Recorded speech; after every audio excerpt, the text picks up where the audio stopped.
Sambanani, Tobela, Dumelang, Goeiedag, Nda Molweni, and good day to all of you talented, gifted, and potential Volt Kampiones champions out there. Familia, welcome to the King in Me show right here at Patmos Studio. And fam, listen, if you're finding yourself perhaps in some kind of tough predicament or situation currently right now in your life, then this video is most definitely for you. And sitting on my left hand side, your guys' right hand side, like you guys usually hear me say, all right, is resilient,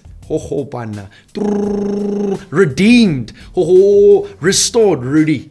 So good to have you over here with us. Thank you. Awesome, man. Thank you so much for taking the time to be out here with us. And you look great. Thank you. I love the little vest jacket thing over there, looking sharp, as we said off camera. And but I know that wasn't always the case. Obviously, all of us have got a story to tell. All right, all of us have been through certain things in our lives. And maybe you want to tell us a bit about what you've been through in your life, sir. Yeah, thank you. And I think this is a wonderful platform just to give God the honor for all of us that's got testimonies in our lives. And it's a wonderful platform. And I think we need to do it more often and give God the glory of what He's done in our lives. And my story started in 1975, and I was one of three brothers, and sadly the two brothers before me didn't make it. So I was the third one, and the saying is third time lucky. I was number three, and from early on in my life, I knew that God had a plan in my life, and that His hand was solidly on my life. And it started off in my early years where I grew up with my mom and my dad, and sadly at the age of about 2 years old, my mom and dad departed. And so I grew up with my dad, and I grew up with my granny for the early parts of my life. And from those early years, I never had my mom in my life, and I always wondered where she was, and thank you so much for the praying grannies out there. I know there's a lot of praying grannies out there, and I miss it dearly. And so I grew up with them at an early stage, and I got to know the Lord at an early time in my life, and an early period in my life. And by the age of about 12 years old, I got baptized in the Holy Spirit. And I could really feel God's hand really solid on my life. But there was something missing in my life. And my mom was never there.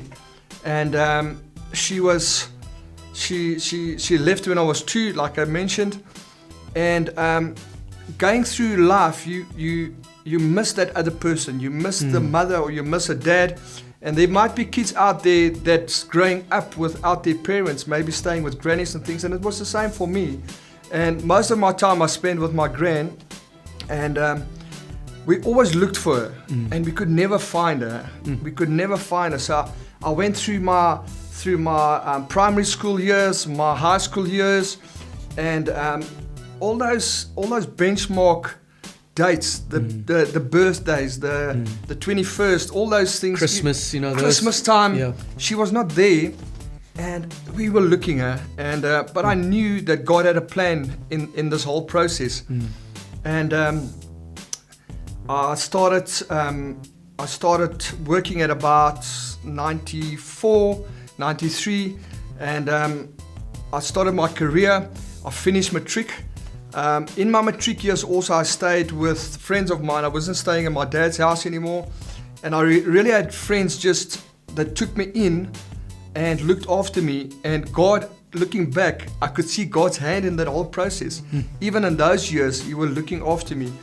I moved up to Natal in about 93, 94, came and stayed with family. And I started my career with a matric certificate, which I just managed to scrape through in my matric year. I don't know what the lowest point that you can get in matric, but I just scraped through and I made it. You just got through before that door closed. Got man. You. And maybe some of you can relate that's busy watching. Maybe you can. So I made it by God's grace. And I started my career. Those years, I started at a hardware. I worked for the owner for 13 years. And then God promoted me. And He gave me a store where I was looking after 60 staff. It was a large store with a big turnover. And eventually God moved again. He moved us down to Pretoria, like I mentioned earlier. But in those years where I was working at those hardware stores, I was still looking for my mom, and I couldn't find her. And also I was looking for, I've got no siblings. I've just had a step brother that grew up with us. But sadly, in his matric year also, he was in an armed robbery. And man. unfortunately, he lost his life. And in an armed robbery. And Yeah. I'm mentioning this part because I'm going to pull it through now in my story, because there's something that happened in my life also that relates to what happened to him. And I started working. I was still looking for my mom, and I couldn't find her. Sure. And one day a guy walked into my store, and I told him my story, and he said, "But I'll find her for you. How's that, eh? I'll find her." And I said, "Well, we've looked now," and that was in my 40s. I was already in my 40s, and he said, "No, don't worry, I'll find her." The guy went away, and he came back with the envelope, and he said, "I found your mom." And I said, "But how can this be? We've been looking for 40 years. We couldn't find her." And I opened the envelope, and in the envelope there was written down where she was staying and all the information. And I said to him, "Listen, this information that you've given me, I already know. I know. It's not something that I don't know. And it's information that's not relevant to this time, and it's not valid." So I was devastated. And so the guy went away again, and I didn't see him for about 2-3 weeks after that, and he came back. And he had an envelope, and in the envelope was new information. And as I opened the envelope, I was just praying, and lo and behold, after looking for 40 years, more than 40 years, I saw her when I was 2, I got information with a telephone number which I could phone and find her. Yeah, bro. And I know, and I knew that God was in this thing. And so I found her after 40 years, more than 40 years of looking. And but there was things that happened before that, before I could meet her, that I knew that God also had a hand in my life. And I got the news. That was on the Friday. The Monday morning, I said goodbye to my wife at work, at home, and I went to work. And by around about 8 o'clock, I had a gun against my head. Yeah. And I was finding myself in an armed robbery, the same as what my little brother was when he was younger. And so what kind of thoughts were like going through your head? Was it like, I'm going to be like my brother now who got shot down, or that kind of stuff? That stuff flashed through, and that's the most amazing thing. And I thought, the only thought, William, that went through my mind is that God is not finished yet. Yes, come on. He is not finished. And the guys took the money, they were gone. And the only thought that went also through my mind is that God will not bring us this far to end today. He showed me where my mom is. I still got to meet her, and I knew God's hand was still on my life. And the guys walked out. We were unscathed, and and He protected me that day, and nothing came about it. And a week later, we drove down. I found my mom in Klerksdorp, and I tell you what, if you want to experience the love of God, that was the day that I experienced the love of God so much that I can remember walking down the stairs. I can remember opening the door, and God restored that mother and son relationship so beautifully. And there was no resentment. I told her that I love her. I told her that I was looking for years and years for her. God, that must have been a moment, eh? And I never gave up. I never ever gave up. Come on. And God restored her beautifully. God restored me beautifully. He gave me the grace to say the right thing at the right time. And He just brought the family that was lost, the family that didn't see each other for over 40 years, were brought back together in that moment. And that was just love that flowed out of that.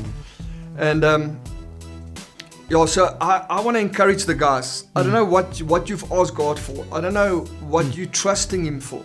How long you've been waiting for that miracle to happen in your life. For me, it took a little bit longer. And I tell you, God, in that whole process, He grew me. And He showed me things. And I grew so much closer to Him. And I can experience, even now sitting here, just the love that He has for each and every one of us. And if you ask Him for something, never doubt that He will give you what you ask for. Even if it takes 10 years, even if it takes 5 years, even if it takes 20, 40 years, trust the process. And just one more thing I want to share with you guys is that, and I want to give God the glory for that, because there's nothing that I've done, is that I've got a matric certificate, and today God has given me a job where I'm an operation manager in a large company. He's given me a portfolio where I can flourish, and He's done it with a matric certificate. Come on. I've got no other qualifications. I've got nothing else. But God has opened doors in my life that I couldn't open, and He's still opening doors in my life that is fulfilling my wildest dreams. And it's nothing that I did. It's all, I want to give Him the honor. I want to give Him the glory. And the last little testimony I just want to share is that in those years when I was growing up in school, when I was staying with my friends, they had we were staying in the hostel, and they came around and they asked, the municipal guys were striking, and they asked if there was guys willing to help on the rubbish removal vehicles to collect rubbish and to wheelie bins and stuff. Those wheelie bins and just collect. And I put my hand up because I mean it's pocket money, and I worked on that dumpster for that school holidays.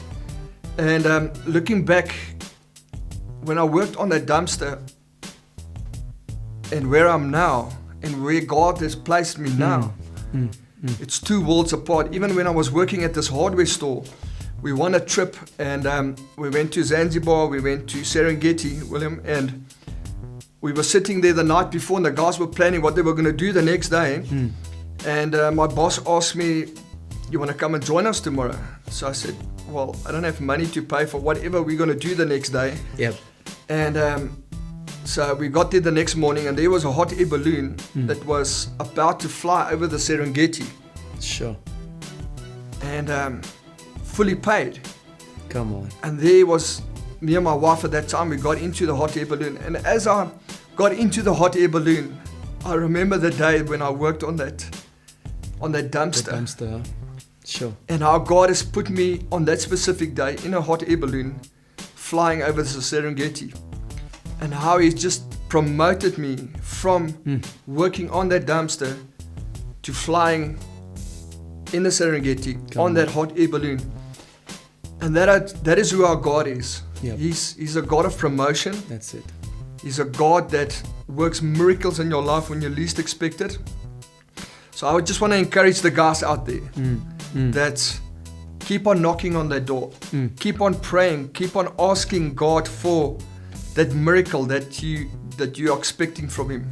He will never let you down. Powerful, powerful, powerful, man. I don't think just the folks that are busy watching needed to hear that. I needed to personally hear that, because we trust in God for certain things as well. Amen. In our lives, and we're just based on what you're saying, just gonna continue to believe, continue to knock, because He says, our King says, ask and you will receive. Seek and you will find. Knock, koko, and the door will be open. So Rudy, thank you so much for just the inspirational testimonies over there, and it's an absolute honor to meet you and to also just have you here with us. And we know that the good work that God has started in you, He will bring to completion. Amen. So thank you so much. All of us. That's it. Amen. And just for those of you that are watching out there, one thing that I really, really felt strongly about is that God is not finished with you. All right? God is not finished. All right? Don't give up on yourself if God has not given up on you, fam. All right, do not give up on yourself if God has not given up on you. With that being said, go ahead and hit that like button. If you have found value in this particular video, go ahead and subscribe as well. Come on, man. Come on, just a little tap there. Subscribe there. And also, listen, subscribe if you're a matric student right now and you're busy with your matric. All right, go ahead and hit subscribe. Drop your name also there in the comment section. All right, and also with that being said, this video is proudly brought to you by PKF, one of South Africa's largest mid-tier accounting firm. So if you perhaps are looking for tax, audit, or business advisory solutions or accounting solutions, we would definitely, in Afrikaans say means on beveel, we would most definitely direct you guys to PKF. So go and check them out, pkf.co.za. With that being said, thank you so much. Nyabonga, releboga, muchísimas gracias, bye, dankie. All right, and know today, namhlanje guti, your voice matters.